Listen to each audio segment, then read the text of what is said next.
23 வயசுல நான் நினச்சது, இதுவரைக்கும் எனக்கு ஒண்ணும் நடத்த முடியல. இப்பத்தான் பகவான் கூப்பிட்டுருக்க முருகர். அதனால இது இப்ப புறப்பட்டு வரேன். எனக்கு இப்ப 71 நடக்குது. நாங்க இங்க எம்எம்டி காலனி இங்க சென்னையிலே தான். ஆனா பயணிக்கு நேரத்தாக்கு சின்ன வயசுல. நடுவுல எல்லாம் பண்ண முடியல. ஏதேதோ பிரச்சனை அப்படி போயிடுச்சு. இப்பத்தான் அதுக்கு பகவான் என்ன கூப்பிட்டுருக்குது. ரொம்ப சூப்பரா இருக்குது. பார்க்கவே கண் குளிருது. அத்தனை சந்தோஷமா இருக்கப்பா. ரொம்ப ரொம்ப சந்தோஷமா இருக்கு. ஆண்டவரே முருகா, முருகா.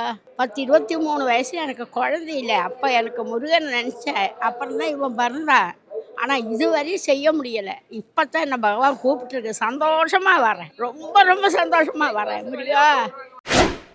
எனக்கு இதான் ஃபர்ஸ்ட் டைம் தைப்பூசத்தில் பால் குடம் எடுக்கிறது. முருகன் என் வாழ்க்கையில் நிறைய பண்ணியிருக்காரு. சொல்ல முடியாத நிறைய விஷயம் எனக்கு நிறைய பண்ணியிருக்காரு. இதான் ஃபர்ஸ்ட் டைம் நான் பால் குடம் எடுத்தது. ரொம்ப சந்தோஷமா இருக்கு.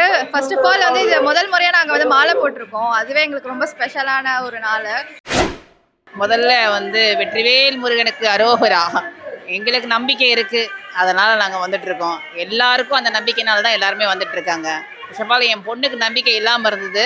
திருத்தஞ்சூர் போயிட்டு வந்ததுக்கப்புறம் அவளுக்கு நடந்த விஷயத்தினால இப்போ நல்லபடியாக வந்து கடவுளை வேண்டிகிட்டு இருக்கா. இனி தொடருவோம். முருகரை நாங்கள் எப்பவுமே தொடர்ந்துகிட்டே தான் இருப்போம்.